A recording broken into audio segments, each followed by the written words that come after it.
حضور سید شاہ عبدالرزاق باسوی شریف باسوی وہاں پر آرام فرما ہے۔ یہ سید شاہ عبدالرزاق باسوی کا ایک حجام تھا جو آپ کی حجامت بنانے کے لیے ہفتے میں آیا کرتا تھا۔ ایک دن وقت سے پہلے آ گیا، بولا حضور میں بہرائچ جا رہا ہوں، حجامت بنوانی ہے تو بنوا لیجیے، اب میں آپ کو نہیں ملوں گا جب تک عرس چلے گا غازی پاک کا، انہی کے آستانے پہ رہوں گا، جب تک مسعود غازی کا عرس چلے گا میں وہیں پر حاضری دوں گا، میں آؤں گا نہیں۔ بہت سمجھایا سید شاہ عبدالرزاق نے کہ مت جاؤ، ہر سال جاتے ہو، اس سال جانا ضروری نہیں ہے، امسال کوئی ضروری نہیں ہے، کیا ضروری ہے ہر سال عرس میں جاؤ؟ بولا حضور کتنا بھی سمجھائیے میں دیوانہ ہوں، دیوانہ مانوں گا نہیں۔ حضرات بولا میں جاؤں گا ضرور، جب کہا کہ نہیں مانو گے تو سنو میں ایک پرچہ دیتا ہوں، فلاں گیٹ کے پاس میں کھڑے ہو جانا یا فلاں جنگل میں کھڑے ہو جانا۔ حضرات بتایا کہ فلاں جگہ پر ایک گھڑ سوار آئے گا اور آنے کے بعد چہرے پہ نقاب پڑی ہوگی، تم ان کو سلام کرنا،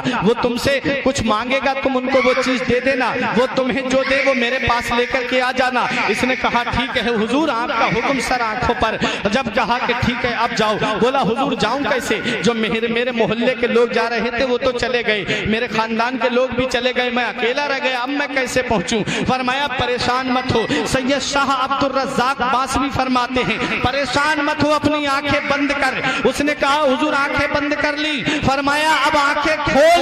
جب اس نے آنکھیں کھولی تو کیا دیکھتا ہے کہ زنجیری گیٹ نگاہوں کے سامنے ہے، وہیں پر کھڑا ہو جاتا ہے اور بہرائچ کی گلیوں میں ہے۔ حضرات گرامی جو وقت حضور سید شاہ عبدالرزاق نے بتایا، جو جگہ سید شاہ عبدالرزاق نے بتائی، وہیں پر ٹائم پہ کھڑا ہو جاتا ہے۔ ایک گھڑ سوار آتا ہے اور دعا سلام ہوتا ہے، پرچہ اس سے مانگتا ہے گھڑ سوار، اس نے پرچہ دیا، گھڑ سوار نے بھی ایک پرچہ دیا اور کہا کہ یہ میری طرف سے ان کو دے دینا۔ حضرات اب ذرا اپنے ذہن کو قریب کرو، روحانیت کیا ہوتی ہے وہ اپنے دل کی تختی پہ لکھ کر کے لے جاؤ۔ حضور سید مسعود غازی، حضور سید سالار مسعود غازی رضی اللہ تعالیٰ عنہ کو یہ پہچان نہیں پاتا ہے۔ اس نے کہا حضور اب میں جاؤں کیسے؟ فرمایا آیا کیسے تھا؟ کہا مجھ سے میرے حضور نے کہا تھا، سید شاہ عبدالرزاق نے کہا تھا آنکھیں بند کر۔ جب میں نے آنکھیں بند کی تھی تو بہرائچ میں تھا، انہوں نے بھی فرمایا آنکھیں بند کر۔ جب اس نے آنکھیں بند کی فرمایا آنکھیں کھول۔ جب آنکھیں کھولتا ہے تو وہ بہرائچ میں نہیں ہوتا ہے بلکہ بانسا شریف میں ہوتا ہے، سید شاہ عبدالرزاق کے سامنے ہوتا ہے۔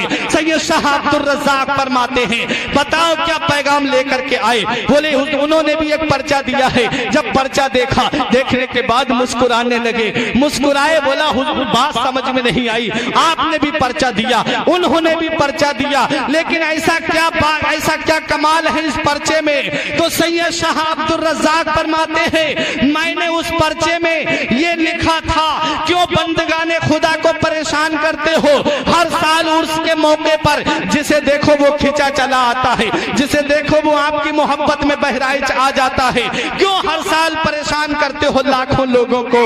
کہا انہوں نے کیا لکھ کر کے بھیجا؟ کہا انہوں نے یہ لکھ کر کے بھیجا تم سے اپنا ایک حجام نہ رکا، میں ہزاروں بندگان خدا کو کیسے روک سکتا ہوں؟ تم سے تمہیں ایک حجام نہ روک، تم ایک حجام کو نہ روک پائے، میں لاکھوں لوگوں کو کیسے روک سکتا ہوں؟ یہ اللہ والے ہیں، ان کی محبت اللہ نے دلوں پہ نقش کر دی ہے، یہ اللہ کے مقدس بندے ہیں، انہوں نے اللہ کے فرمان پر عمل کیا، انہوں نے رسول کے فرمان پر عمل کیا، نماز کی پابندی کی اور دنیا کو یہ پیغام دے دیا کہ جو اللہ کا ہو جاتا ہے اللہ اس کا ہو جاتا ہے، جو اللہ کے فرمان پر عمل کرتا ہے اللہ اس کے نام کو دنیا میں روشن کر دیتا ہے، اس کو اللہ اس کے نام کو مٹنے نہیں دیتا ہے۔ تاریخ بتاتی ہے حضور مسعود غازی، حضور سید شاہ عبدالرزاق، حضور مخدوم اشرف سمنانی یہ صرف روح والے نہیں ہیں بلکہ روحانیت والے ہیں۔ یہ روحانیت کا کمال ہے، جب تک زمین کے اوپر رہے لوگوں پہ حکومت کرتے رہے، زمین کے نیچے چلے گئے لوگوں کے دلوں پہ حکومت کر رہے۔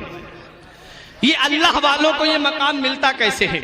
یہ اللہ والوں کو یہ عظمت، یہ شان، یہ مرتبہ، یہ رتبہ، یہ